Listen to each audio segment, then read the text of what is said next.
नमस्कार, मैं हूं मेघा सिन्हा। आप सभी दर्शकों का एबीएन न्यूज में स्वागत है। आज की प्रमुख खबरों को लेकर उपस्थित हूं आप सभी के बीच। हमारी खबरों को देखने के लिए हमारे फेसबुक, इंस्टाग्राम और यूट्यूब को सब्सक्राइब एवं फॉलो कर लें। गिरिडीह में प्रतिमा पूजा के साथ शनिवार को गणेश पूजा की समाप्ति हो गई। नम आंखों से बप्पा को विदाई दी गई और अगले बरस जल्दी आने की कामना की गई। इस मौके पर सुख, शांति और समृद्धि की कामना की गई। जगह जगह स्थापित प्रतिमा का 4 दिनों तक चला पूजा आराधना के बाद जलाशय में विदाई की गई। इसके पहले शोभा यात्रा निकाली गई। बता दें कि हर साल की भांति इस साल भी कोट रोड स्थित शिव मंदिर परिसर में 15 फीट ऊंची भगवान गणेश की प्रतिमा आकर्षण का केंद्र रहा। इसके अलावा हुट्टी बाजार, बड़की दुर्गा मंडप समेत कई स्थानों पर भव्य पंडालों में विघ्नहर्ता की स्थापना की गई थी। पूरे जिले में भक्तों ने वैदिक मंत्रोच्चार और अटूट आस्था के साथ 4 दिनों तक पूजा अर्चना और आरती किया। इस दौरान पूरा माहौल भक्तिमय बना रहा। गणपति बप्पा मौर्य के जयकारों से पूरा इलाका गूंज रहा था।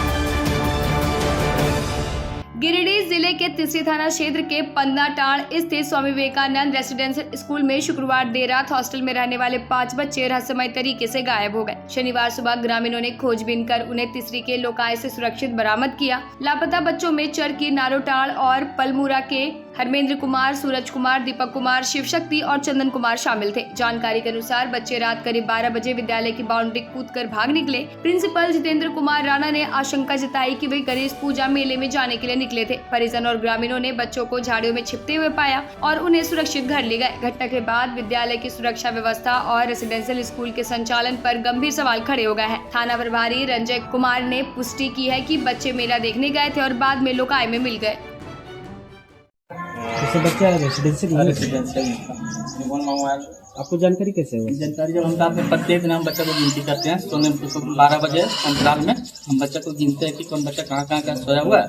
जब गिनती किया तो देखे पास बच्चा कम है, तो प्रिंसिपल को उठाया, स्टाफ को भी उठाया कि बच्चा पास वो नहीं है, कहाँ गया? तो बोला कि मेला देखने के लिए, मेला का टाइम था।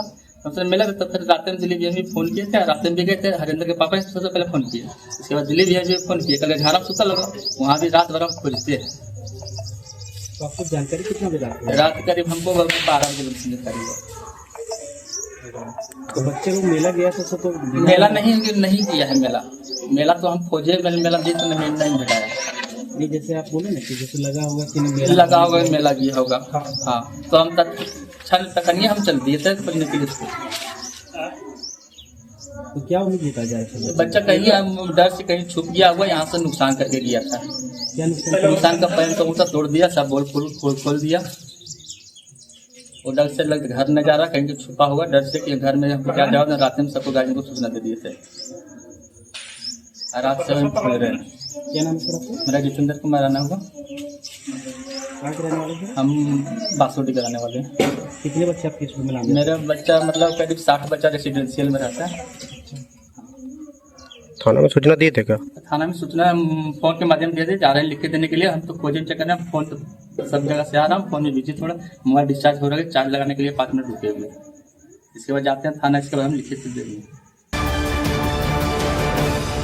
गिरिडीह नगर निगम क्षेत्र में संचालित 24 दुकानदारों को दुकान तोड़ने का नोटिस मिलने के बाद मामला तूल पकड़ता जा रहा है। शनिवार को अंबेडकर चौक पर अधिवक्ता सुजीत कुमार ने प्रेस वार्ता कर कहा कि यह दुकानें 28 वर्ष पूर्व तत्कालीन डीसी के पाठक और नगर निगम द्वारा बनवाई गई थी, लेकिन अब निगम इन्हें तोड़ने की तैयारी कर रहा है। उन्होंने बताया कि हाईकोर्ट ने फिलहाल इस पर रोक लगा दी है और गिरिडीह उपायुक्त को भी किसी तरह की कार्रवाई से दूर रहने का निर्देश दिया गया है। बावजूद इसके नगर निगम ध्वनि यंत्र से दुकान खाली करने की घोषणा कर रहे हैं, जो कोर्ट आदेश की अवहेलना है। निगम की कार्रवाई के विरोध में सभी दुकानदारों ने आज अपनी दुकानें बंद रखी। मौके पर कुंदन कुमार स्वर्णकार, संतोष कुमार गुप्ता, लुमान आलम, वीरेंद्र प्रसाद, विद्यापति, मनोज बर्मन, दीपक साव, राजेंद्र अग्रवाल, भोला सिंह, उदय कुमार, सुधीर कुमार और छोटू गुप्ता समेत सभी 24 दुकानदार मौजूद रहे। झारखंड उच्च न्यायालय के माननीय न्यायाधीश राजेश कुमार जी के कोर्ट में यह मामला वहां पर चल रहा है, जिसमें कि पहले से 11 सितंबर की तिथि निर्धारित थी, किंतु इसी बीच में बारंबार यहां पर अनाउंस किया जाने लगा कि 30 तारीख को उसे तोड़ दिया जाएगा। तो इस विषय पर स्पेशल मेंशन किया गया, जिसे कि माननीय न्यायाधीश ने स्वीकार करते हुए 28 तारीख को हियरिंग रखा और 28 तारीख की हियरिंग में गिरिडीह नगर निगम के अधिवक्ता वहां पर प्रेजेंट थे। उन्होंने हिदायत दी कि आप अगले आदेश तक इन लोगों की दुकान को नहीं तोड़ेंगे। बावजूद उसके कल पुनः 3 बजे हमें यहाँ से वीडियो भेजा गया हाईकोर्ट में कि यहाँ पर पुनः प्रचार किया जा रहा है कि कल 10 बजे तक आप खाली कर दें, वरना निश्चित रूप से प्रशासन इसे ध्वस्त कर देगी। तब मैं जाकर उसी समय माननीय न्यायाधीश को इस बात की जानकारी दिया कि इस तरह का अनाउंसमेंट वहाँ पर किया जा रहा है। इस पर माननीय न्यायाधीश ने झारखंड हाई कोर्ट के एजी साहब को, एडवोकेट जनरल श्री राजीव रंजन जी को वहाँ पर बुलाएं और उनको अवगत कराएं कि हमने इसमें आदेश दिया है कि वहाँ पर अगले आदेश तक हमारा नहीं तोड़ा जाना है, तो वहाँ के उपायुक्त को तुरंत तत्काल इत्तला किया जाए, इसे नहीं तोड़ा जाना है। फिर उन्होंने डबल एजी आनंद जी के द्वारा यहाँ पर इन्फॉर्मेशन मेरे समक्ष ही गिरिडीह उपायुक्त को टेलीफोनिक के इन्फॉर्मेशन दिया गया है कि हाई कोर्ट का इस पर स्टे लग चुका है, आप अगले आदेश तक का इंतजार करें और अगला आदेश हाई कोर्ट में नेक्स्ट वीक अगला हफ्ता में निर्धारित है। फिर वहाँ पर जो फैसला होना है होगा। और अदालत में हम लोगों ने इस बात को प्रमुखता से उठाया है कि हम लोग अतिक्रमणकारी नहीं हैं, कोई भी दुकानदार अतिक्रमणकारी नहीं है, बल्कि दुकानदार को नगर निगम और तत्कालिक जिला प्रशासक एक पाठक के द्वारा बनाकर एग्रीमेंट के द्वारा और दिया गया है और तब से लेकर अभी तक भाड़ा वसूला गया है। तो अगर हम लोग अतिक्रमणकारी थे तो किस हैसियत से भाड़ा वसूला जाता रहा नगर निगम के द्वारा। और अदालत में इस बात को भी उठाया गया है कि जब यहाँ पर रोड कंस्ट्रक्शन डिपार्टमेंट वर्षों से यहाँ पर कार्यरत है, उसी के आंख के नीचे कैसे यहाँ पर उसके सड़क की अतिक्रमण कर ली गई 30 साल पहले, वो भी सरकार के ही एक अंग के द्वारा। फिर इतने वर्षों तक क्यों चुप रहा? इतने वर्षों में कई बार रोड बने, कई बार रोड ध्वस्त हुए, लेकिन कभी भी अतिक्रमण का मामला नहीं यहाँ पर आया है। इसलिए अदालत इन सब बिंदुओं पर नगर निगम से जवाब मांगा है कि आप यहाँ पर अपना काउंटर एफिडेविट फाइल करें। उसके परिप्रेक्ष्य में वो जो भी तथ्य को सामने लाते हैं, हम लोग भी उसका रिजॉइंडर फाइल करेंगे। उसके बाद फाइनल बहस होकर वहाँ पर अदालत से जो भी निर्णय होगा फिर हम लोग उसे स्वीकार करेंगे। देवरी प्रखंड के एक गांव में छात्राओं के साथ हुई छेड़छाड़ की घटना में फरार आरोपियों की गिरफ्तारी नहीं होने से आक्रोशित हिंदू संगठनों ने शनिवार को विरोध प्रदर्शन किया। प्रखंड मुख्यालय मैदान में बैठक के बाद बड़ी संख्या में लोग देवरी थाना पहुंचे और थाना का घेराव कर पुलिस प्रशासन के खिलाफ नारेबाजी की। प्रदर्शनकारियों का कहना था कि ट्यूशन से लौट रही नाबालिग छात्राओं से बीच सड़क पर छेड़खानी की गई, जिससे क्षेत्र की बेटियों में भय का माहौल है। आरोप लगाया गया कि पुलिस कड़ी कार्रवाई करने के बजाय आरोपियों को बचाने की कोशिश कर रही है। वहीं खोरी महुआ एसडीपीओ राजेंद्र प्रसाद ने कहा कि पुलिस मामले की जांच कर रही है और दोषियों को किसी भी हाल में बख्शा नहीं जाएगा। देखो देखो कौन आया, देखो देखो कौन आया, भारत माता की, भारत माता की। हजारों के संख्या में हम लोग सब यहाँ आए हैं। इसके पहले अंचल का घेराव हुआ और हम सब थाना के गेट पर आके हम अपनी बात को रखे। 73-25 में 7 अभियुक्त हैं, उसमें 5 अभियुक्त जेल गए हैं, 2 अभियुक्त जो फरार हैं उनकी गिरफ्तारी की हम लोग मांग कर रहे थे। डीएसपी ने कहा है कि आप जो गवाह है, जो घटना कारित करने के समय जो लोग वहाँ थे, जो बचाव किए हैं, वैसे 2 गवाह को हम लोग जाके उनका एक 168 में बयान कोर्ट में करा देंगे और उसके आधार पर आगे की कार्रवाई, उसको धरपकड़ हम लोग करेंगे। आवेदन में 7 अभियुक्त का नाम दिया गया था और 183 का बयान में लड़की लोग के द्वारा 5 अभियुक्त का नाम दिया गया। उन सबों को न्यायिक हिरासत में भेज दिया गया और उन लोग का मांग है कुछ ये विनय शर्मा के नेतृत्व में ग्रुप आया था, उन लोगों का मांग है कि बाकी कोई उन लोगों को भी जी भेजा जाए। लोगों की नासमझी थी, जिसके कारण लगता है कि उन लोग को ये भ्रम था कि पुलिस काम नहीं कर रही है।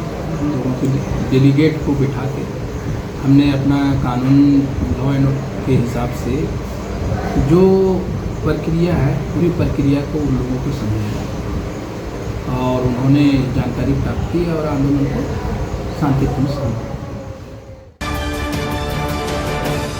पर्यटन कला, संस्कृति, खेलकूद एवं युवा कार्य विभाग द्वारा आयोजित 3 दिवसीय खेल प्रतियोगिताओं के दूसरे दिन गिरिडीह आउटडोर स्टेडियम में जबरदस्त उत्साह देखने को मिला। जिला उपायुक्त रामनिवास यादव ने दीप प्रज्वलित कर कार्यक्रम का शुभारंभ किया और खिलाड़ियों को संबोधित करते हुए कहा कि खेल न केवल अनुशासन और टीम भावना विकसित करते हैं, बल्कि शारीरिक और मानसिक स्वास्थ्य को भी मजबूत बनाते हैं। इस अवसर पर 200 से अधिक बालक एवं बालिका खिलाड़ियों ने मटका दौड़, भाला दौड़, गुलेल प्रतियोगिता और बैडमिंटन जैसे खेलों में भाग लेकर अपनी प्रतिभा का प्रदर्शन किया। प्रतियोगिताओं के बाद विजेताओं को पदक और मेरिट प्रमाण पत्र, जबकि सभी प्रतिभागियों को सहभागिता प्रमाण पत्र प्रदान कर सम्मानित किया गया। मौके पर उप विकास आयुक्त स्मृता कुमारी, SDO श्रीकांत विस्पुते, जिला जनसंपर्क पदाधिकारी अंजना भारती समेत कई अधिकारी उपस्थित रहे। खिलाड़ियों की जोशपूर्ण भागीदारी ने जिले में खेलों के प्रति बढ़ती रुचि को स्पष्ट किया।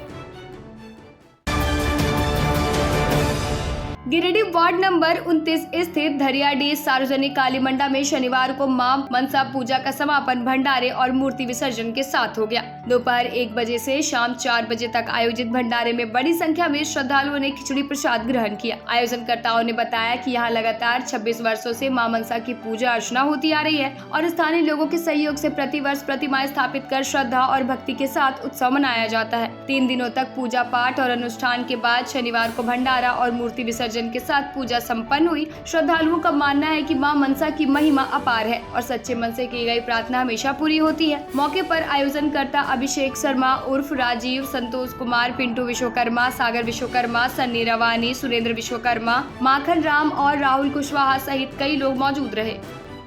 सरकारी काली मंडा धरियाडीह के प्रांगण में मनसा माँ का आज 26-27 साल से यहाँ पर बहुत पुराना समय से हो रहा है और यहाँ बहुत सारा शक्ति है माँ मनसा का, जो कि हर साल 5-6 ठो पाठा आँख खराब हुआ, आँख का चांदी का आँख चढ़ाया गया है, कान का चढ़ाया गया है, नाक का चढ़ाया गया है सोना का।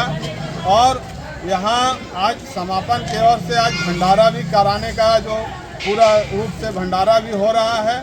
आने वाला समय में माँ मनसा सरकारी काली मंडा में यहाँ कारकेट सेट का कराया जाएगा। जिन श्रद्धालुओं को श्रद्धापूर्वक सहयोग देना हो वो निश्चित आकर के मनसा माँ कमेटी से आकर के मिले और उनको सहयोग करें ताकि काली मंडा में और विकास हो।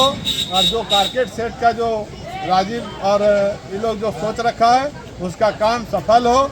आज धरियाडीह में जो मनसा माँ का ये हम लोग उठा रहे हैं, ये 26-27 वर्ष से उठता चला आ रहा है और यहाँ पे बहुत शक्ति है जो हम लोग धूमधाम से उठाते हैं। और जिन श्रद्धालुओं को इनसे हम लोग से अगर हम लोग कमेटी से मिलते हैं तो हम लोग विकास की ओर कालीमंडा को लेके जाएंगे और हमारे सब दोस्त लोग सहयोग कर रहे हैं। बहुत धूमधाम से मनाया जा रहा है धरियाडीह वार्ड नंबर 29 में। तरह का जो योजना किया गया है ये हर साल होते रहता है, जो जिसमें से पूरा धरियाडीह का जितने भी हैं सभी सहयोग करते हैं इसमें, जिसके कारण से हम लोग बहुत अच्छे तरह से भंडारा और विसर्जन भी किया जा रहा है धूमधाम से। अब लेते हैं एक छोटा सा ब्रेक, तब तक बने रहे हमारे साथ। उच्च क्वालिटी का सोलर लगवाएं, बिजली बिल बचाएं और निश्चित धन कमाएं। प्रधानमंत्री सूर्य घर मुफ्त बिजली योजना के तहत झारखंड, मध्य प्रदेश, पश्चिम बंगाल और महाराष्ट्र के नागरिक अब अपने घर पर सोलर पावर प्लांट लगाकर न केवल मुफ्त बिजली प्राप्त कर सकते हैं, बल्कि अतिरिक्त बिजली बेचकर लाभ भी कमा सकते हैं।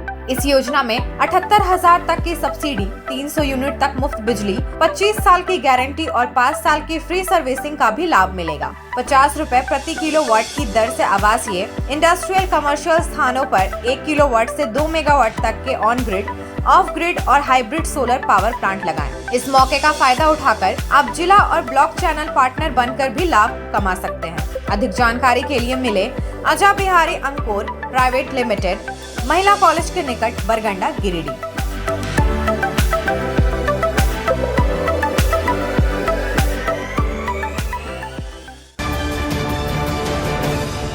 झारखंड के प्रसिद्ध पर्यटन स्थल खंडोली डैम की सुंदरता को समेटे हुए nature view resort and restaurant आपके स्वागत में बाहें फैलाए खड़ा है।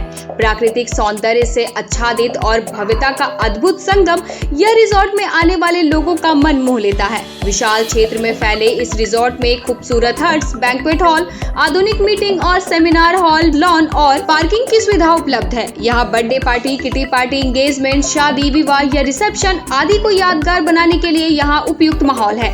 यहाँ के लजीज व्यंजन आपकी स्वानेंद्रियों को नया अनुभव देंगे, जिनमें Indian, tandoori, south Indian, Chinese जैसे और भी कई स्वादिष्ट विकल्प शामिल हैं। पूरे परिवार के साथ मनोरम दृश्य के बीच स्वादिष्ट भोजन का आनंद लेने का यह अनुभव आपके दिलों में बस जाएगा।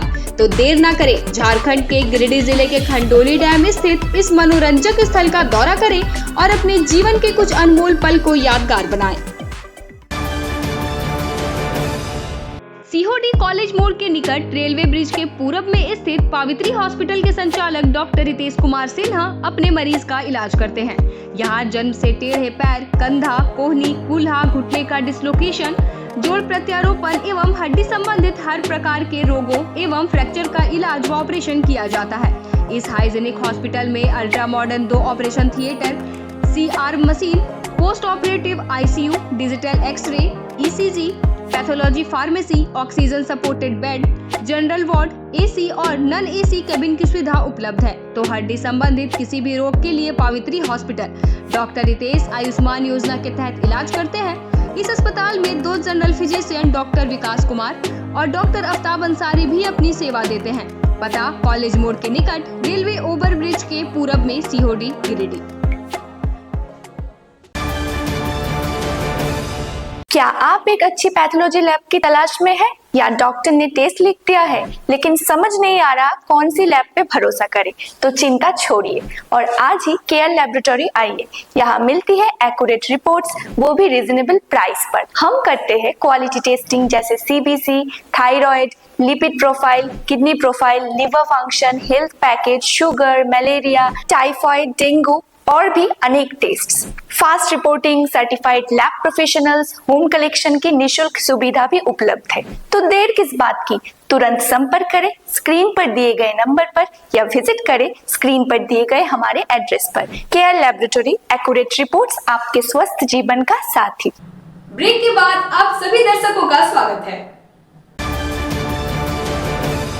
गिरिडीह के तेलोडी पंचायत के मुखिया सब्बीर आलम ने शिक्षा के प्रति अपनी गंभीरता का परिचय देते हुए आज उर्दू उच्च विद्यालय तेलोडी का दौरा किया। विद्यालय में जर्जर भवन और संसाधनों की कमी देखकर वे स्वयं बच्चों के बीच जमीन पर बैठ गए और उन्हें पढ़ाने लगे। इस दौरान उन्होंने किताबों के साथ साथ अनुशासन, स्वच्छता और माता पिता व गुरुजनों के सम्मान का महत्व भी समझाया। मुखिया ने कहा कि शिक्षा ही बच्चों के उज्जवल भविष्य की चाबी है। लगभग 1000 छात्रों वाले इस विद्यालय में मात्र 6 शिक्षक और सीमित क्लासरूम होने पर उन्होंने गहरी चिंता जताई और विभाग से नए भवन व शिक्षकों की नियुक्ति की मांग। बच्चों और ग्रामीणों ने मुखिया की इस पहल की सराहना करते हुए कहा कि इससे शिक्षा व्यवस्था में सुधार की नई उम्मीद जगी है।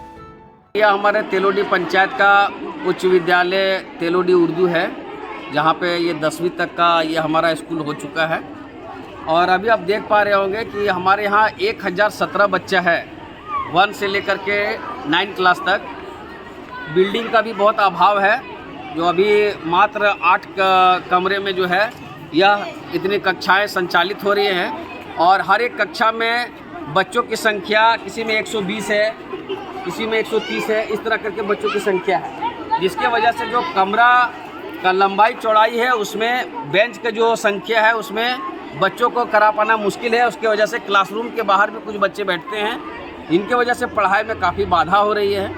दूसरा ये है कि हमारे यहाँ मात्र 1 सरकारी टीचर है और 5 पारा टीचर है, यानी मात्र 6 टीचर है, जबकि मिनिमम 9 कक्षाएं चलनी हैं। और अगर जिस तरह से बच्चों का अनुपात है उस हिसाब से कम 12-13 कक्षा चलना है और उसके लिए जो सफिशिएंट टीचर चाहिए वो अवेलेबल नहीं है। हम लोगों ने विभाग से कई बार पत्राचार करते हुए स्कूल के माध्यम से टीचर का मांग किए हैं। हम लोग जनप्रतिनिधियों के पास भी हम लोग अपनी मांग को रखे हैं पत्र के माध्यम से।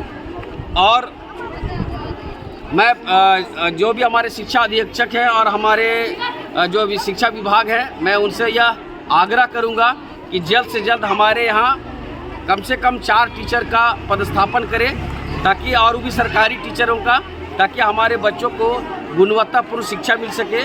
वरना जो हमारे जो नौमा में जो बच्चे चले गए हैं, उनकी पढ़ाई इस जो सत्र है, ये सत्र में ख़राब हो जाएगी, फिर आगे वो परफॉर्म नहीं कर पाएंगे और इसका परिणाम यह होगा कि वो 10वीं में जा कर के या तो फेल कर जाएंगे या बहुत कम नंबरों से पास हो। जिला शिक्षा अधीक्षक महोदय और हमारे शिक्षा विभाग से मैं ये आग्रह करना चाहता हूँ कि 1 सप्ताह के अंदर कम से कम 4 टीचरों का पदस्थापन हमारे विद्यालयों में किया जाए।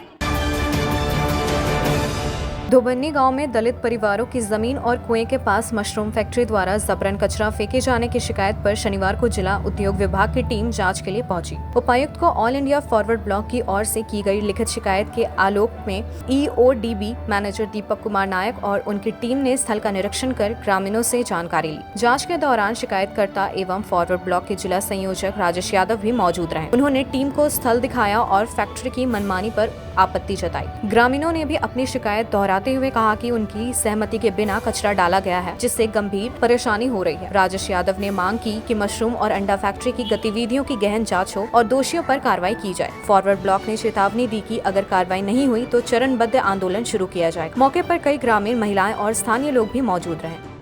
अभी हम लोग बेंगाबाद प्रखंड के यहाँ धोबन्नी गाँव में हैं और पिछले दिनों यहाँ का एक मामला हम लोगों ने लिखित रूप से गिरिडीह जिले के उपायुक्त को दिया था, जिसमें यहाँ बगल में जो फैक्ट्री चल रही है मशरूम की, उस फैक्ट्री के द्वारा यहाँ कुछ दलित परिवारों के ज़मीन और उनके कुआं जो उनके उपयोग में है पानी, वो उसके बगल में जो कचरा फेंका गया था उसको लेकर के। तो आज इस संबंध में संभवतः कोई टीम गठित हुई है और उस टीम के मातहत में जो उद्योग विभाग की एक टीम में कुछ लोग यहाँ पर आए थे जांच करने के लिए। उन्होंने हमें खबर किया, हम भी यहाँ पर पहुँचे थे और जो भी अधिकारी यहाँ आए थे उनके समक्ष यहाँ के लोगों ने बताया है कि कैसे उनकी ज़मीन पर यह कचरा फेंका गया है। हम समझते हैं कि ये एक कार्रवाई की ओर बढ़ता हुआ एक कदम है प्रशासन का और हम उम्मीद करेंगे कि इसमें जो भी लोग दोषीदार हैं उनके ऊपर में कार्रवाई हो। हालांकि वो अधिकारी बता रहे थे कि इसमें और भी कुछ विभाग के लोग आएंगे, तो ठीक है, जो भी आते हैं वो आएँ और यहाँ पर देख लें कि किस तरह से इनकी ज़मीन पर जबरन कचरा फेंका गया है। ये सरासर गलत है। हम इस पर उचित कार्रवाई की मांग को पुनः दोहराते हैं। बरगंडा क्षेत्र के IT सेक्टर को नई दिशा देने के उद्देश्य से ग्लोबल IT सॉल्यूशन का भव्य उद्घाटन आज माननीय मंत्री सुदिव्य कुमार सोनू के करकमलों द्वारा किया गया। उद्घाटन समारोह में पूर्व विधायक जयप्रकाश वर्मा, प्रोफेसर विनीता बर्नवाल, वार्ड पार्षद सुमित कुमार, शिवम आजाद, प्रतिनिधि हबलू गुप्ता, साउंड एसोसिएशन अध्यक्ष रामजी यादव समेत अनेक गणमान्य अतिथि उपस्थित रहे। इस अवसर पर मंत्री जी ने कहा कि इस कंपनी की स्थापना से युवाओं को रोजगार के नए अवसर मिलेंगे और बरगंडा सूचना प्रौद्योगिकी के क्षेत्र में अपनी अलग पहचान बनाएगा। वहीं निदेशक मंडल ने बताया कि कंपनी का उद्देश्य केवल तकनीकी समाधान उपलब्ध कराना ही नहीं, बल्कि स्थानीय प्रतिभाओं को प्रशिक्षण देकर उन्हें राष्ट्रीय और अंतर्राष्ट्रीय स्तर पर प्रतिस्पर्धी बनाना भी है। यह पहल निस्संदेह बरगंडा के विकास और डिजिटल इंडिया के सपने को साकार करने की दिशा में एक महत्वपूर्ण कदम साबित होगी। एज में जहां अब पढ़ाई से लेकर सवालों के उत्तर ChatGPT, ग्रॉक, डीपसेक में खोजे जा रहे हों तो कंप्यूटर की शिक्षा की महत्ता और बढ़ जाती है। ग्लोबल IT सॉल्यूशन के माध्यम से स्तरीय कंप्यूटर की शिक्षा के लिए यह संस्थान शुरू हुआ है। मुझको उम्मीद है कि हमारे बच्चों को स्तरीय कंप्यूटर की शिक्षा मिलेगी और हमारे बच्चे अपने जीवन में इस AI की एज में अपना एक बेहतर मुकाम हासिल कर पाएंगे। आज ग्लोबल सॉल्यूशन के माध्यम से जुड़ी गई इस महत्वपूर्ण जगह पर कंप्यूटर एजुकेशन की अच्छी संस्था का ओपनिंग हुआ है और बहुत पहले से भी मेहनत रहा है सुमित जी का और लोगों में संपर्क है, बच्चों में जानकारी है कि यहाँ पर बहुत ही अच्छा एजुकेशन दिया जाता है। अच्छे वेल क्वालिफाइड उनके सारे ट्यूटर हैं और बच्चों को पढ़ने पर बहुत ज्ञान हासिल होता है। जो उन्हें डिग्री चाहिए था डिग्री मिलता है और अनुभव भी मिलता है और उस अनुभव के आधार पर अपने जीवन के विभिन्न क्षेत्रों में वो आगे बढ़ते हैं तो वहाँ पर भी उन्हें सफलता मिलती है। इसीलिए ऐसे विशेष अवसर पर जब यहाँ पर ग्लोबल सॉल्यूशन का उद्घाटन हुआ है, मैं सुमित जी और इनकी पूरी टीम को बहुत बधाई देता हूँ, साधुवाद देता हूँ और इनके उज्ज्वल भविष्य की भी कामना करता हूँ। इनके साथ पढ़ने वाले बच्चे आगे बढ़ रहे हैं, आगे बढ़ेंगे, तो तमाम शुभकामनाएं मैं उन तमाम लोगों को प्रेषित करता हूँ। धन्यवाद। आज 30 अगस्त 2025 को ग्लोबल आईटी सॉल्यूशंस का रीओपनिंग सेरेमनी था, जो होटल गैली के बगल में पीटर इंग्लैंड शोरूम के ऊपर हुआ, जहां पे हमारे लोकप्रिय मंत्री श्री सुदीप कुमार सोनू जी के द्वारा फीता काटकर उद्घाटन किया गया। और हम लोगों का यहाँ पे लगभग 2013 से हम लोगों ने यहाँ पर अपना सेवा दिया है और कंप्यूटर के क्षेत्र में।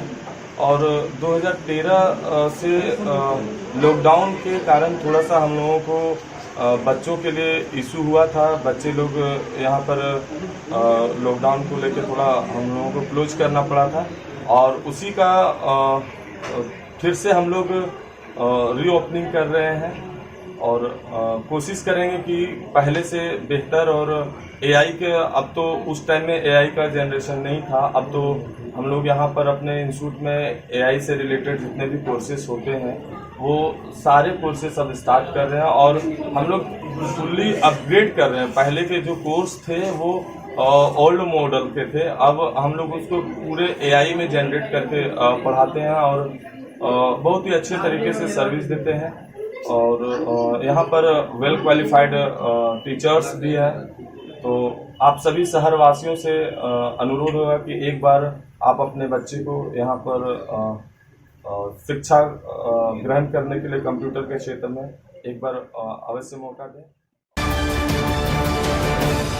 गिरिडीह जिला कांग्रेस कमेटी की ओर से शनिवार को नया परिषदन भवन में आयोजित प्रेस वार्ता में जिला अध्यक्ष धनंजय सिंह ने जानकारी दी कि 2 से 5 सितंबर तक जिले में संगठन सृजन कार्यक्रम के तहत विशेष आयोजन होगा। उन्होंने बताया कि कांग्रेस पार्टी में संगठन फेरबदल और नई जिला अध्यक्ष के चुनाव को लेकर सभी जिलों में पर्यवेक्षक नियुक्त किए गए हैं। गिरिडीह के लिए गुजरात से विधायक इमरान खेड़ावाला को मुख्य पर्यवेक्षक बनाया गया है, जिनके साथ पूर्व मंत्री जेपी पटेल, विधायक सोनाराम सिंकू और आभा सिन्हा सहायक पर्यवेक्षक रहेंगे। इस दौरान पर्यवेक्षक जिले के विभिन्न प्रखंडों और मंडल अध्यक्षों से मिलकर लोगों की राय लेंगे और रिपोर्ट दिल्ली हेडक्वार्टर भेजी जाएंगी। धनंजय सिंह ने बताया कि संभावना है अक्टूबर में गिरिडीह को नया जिला अध्यक्ष मिल जाएगा। प्रेस वार्ता में प्रदेश सचिव अजय कुमार सिन्हा उर्फ मंटू समेत कई नेता और कार्यकर्ता मौजूद रहे। आज की प्रेस वार्ता का मुख्य उद्देश्य इस प्रदेश में संगठन फेरबदल को लेकर किया गया है। जैसा कि हम लोग को निर्देश मिला है, इस प्रदेश में 25 जिलों में केंद्रीय पर्यवेक्षक नियुक्त किए गए हमारी पार्टी की ओर से, जो गुजरात के विधायक हैं श्रीमान इमरान खेड़ावाला जी। उनके सहयोग में इस प्रदेश कांग्रेस कमेटी के द्वारा नियुक्त किए गए पर्यवेक्षक, जिसमें से पूर्व मंत्री जेपी पटेल साहब, विधायक सोनाराम सिंकू जी और प्रदेश महिला कांग्रेस की अध्यक्ष रही श्रीमती आभा सिन्हा जी नियुक्त की गई हैं, जो इस जिले में 2 तारीख से लेकर 5 तारीख तक सभी प्रखंडों का दौरा करेगी, लोगों से मिलेगी, जिला कमेटी के पदाधिकारियों से भेंट करेगी, उनकी भावनाओं से वो अवगत होंगे। एक पारदर्शिता हमारी पार्टी जो शुरू से करती आ रही है, इस बार भी वही परंपरा अपनाई जा रही है। निश्चित तौर पर सभी की अपनी अपनी इच्छाएँ होती है, कार्यकर्ता पार्टी के हैं, अपनी महत्वाकांक्षा है, अपनी भावना से लोगों को व्यक्त कराएंगे पर्यवेक्षक महोदय को। और नाम आने के बाद केंद्रीय पर्यवेक्षक ये रिपोर्ट दिल्ली के हेडक्वार्टर में समर्पित करेंगे। उसके बाद संभवतः अक्टूबर के माह में नए जिला अध्यक्ष की घोषणा हो जाएगी।